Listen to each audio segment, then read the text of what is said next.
Ça, c'est vraiment une surprise. Hein. C'est vrai que les pasteurs ont pas l'habitude de témoigner. On prêche, on dirige les réunions, mais c'est vrai qu'on ne témoigne pas. Alors la base de ce que nous sommes là, c'est parce qu'un jour nous avons rencontré le Seigneur. Vous savez, dans le monde, il y a un dicton qui dit « On ne n'est pas chrétien, on le devient ». Et c'est pas parce que je suis né dans l'évangile. Je suis né dans l'évangile, les réunions, l'église de Pointy, je la connais depuis que je suis bébé, depuis que je suis enfant. Et bien sûr que c'est pas parce que je suis né dans l'évangile que l'évangile m'intéressait. Loin de là, ça ne m'intéressait pas. Je n'étais pas un garçon tracassier, je n'étais pas méchant, mais j'en avais assez pour être perdu. Et je coupe au court et mon oncle Coué était là. Il pourrait le dire. On était sur les bouts, on avait les caravanes, il faisait des réunions. Combien j'aurais donné pour être chrétien à cette époque-là? Mais il nous appelait aux réunions, hein, t'as quoi la prêtance? On voulait rien savoir, on le laissait tout seul. Il plaçait les chaises, il prêchait. Et quand il nous appelait à la réunion, il nous disait, ce soir il y a la réunion, on partait avant parce que vous ne voulez pas y aller. Vous imaginez jusqu'à où va l'ennemi? On peut avoir du respect pour nos anciens, mais quand ils nous appelaient pour la réunion, on ne le respectait même pas, on n'y allait même pas pour lui faire plaisir, on partait avant.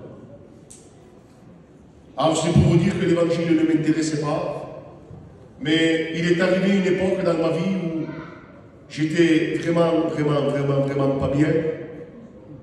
Un soir, j'étais pas bien du tout. Et j'étais dans ma voiture, j'étais avec un cousin à moi, et la Paul Manuel. On était ensemble tous les deux. Et ce soir-là, j'étais vraiment pas bien.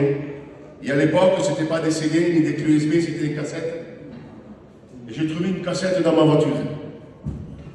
Et quand j'ai mis cette cassette dans ma voiture, au poste, c'était des cantiques. Et plus je les écoutais, et plus je me sentais bien, je me sentais bien. Jusqu'à un tel point que je me sentais vraiment comme un poids qui partait de moi. Et très peu de jours après, je me trouvais à Mont-de-Marsan et mon oncle Jeannot, l'ancien, il vient me voir un soir, il y avait moi, il y avait deux cousins à moi, on était ensemble, il nous a dit ce soir, j'ai besoin de vous, je veux que vous veniez avec moi. Et on avait compris que c'était à la réunion. Et ce soir-là, vous savez, quand quelque chose t'intéresse, tu trouves le moyen pour y aller. Et ce soir-là, je n'ai même pas attendu qu'ils viennent me chercher. Moi, il y avait Bilou, il y avait notre cousin à moi, on a pris notre voiture, on est parti à la réunion, c'était à Meillan à l'époque. Et là, on est rentré à la réunion, c'était la première fois que je rentrais à cette église à Meillan. C'était grand, il y avait beaucoup de monde. Et c'était à l'époque, c'était le pasteur Guidou. Et il y avait notre frère avec lui. Guidou, c'était la première fois de ma vie que je le voyais. Je ne savais même pas qui c'était. Je ne savais même pas qui c'était. La première fois que je le voyais. Et quand la réunion a commencé, et que le pasteur a commencé à prêcher, ma vie était totalement dévoilée. Et à un tel point que je me suis dit, je n'ai plus que le prendre de Dieu parce qu'il ne me connaissait pas. Il ne savait pas que je venais à la réunion. C'était la première fois que je le voyais. Alors, bien sûr, je me suis dit, c'est Dieu qui est en train de me parler. Et bien sûr que ce soir-là, il y a eu un appel, j'ai donné mon cœur à Dieu. Et j'avais 18 ans quand j'ai donné mon cœur à Dieu.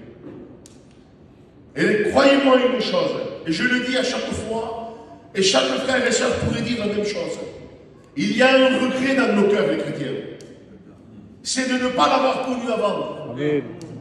Parce que quand je l'ai rencontré, j'ai tout trouvé. Amen. Il est venu combler ma vie. Comme j'ai dit mardi, je n'ai plus eu besoin d'aller boire dans l'eau de ce monde. Parce qu'en lui, j'ai tout trouvé. Et cette eau qu'il m'a donnée est devenue en moi une source qui jaillira jusqu'à la vie éternelle. Et regardez, bien des années ont passé. Après, je suis venu sur Saint-Gaudens. C'est un qui m'a baptisé avec Couetas et notre frère. Et aujourd'hui, tout doucement, les choses se sont faites. À 18 ans, je me suis converti. À l'âge de 21, 22 ans, j'ai commencé à annoncer l'évangile. J'en ai 40 aujourd'hui. Je suis toujours jeune, hein, mais ça fait déjà quelques années. Et par la grâce de Dieu, je dis bien par grâce de Dieu, parce qu'on ne tient pas parce qu'on veut. On ne tient pas parce qu'on est monsieur tel.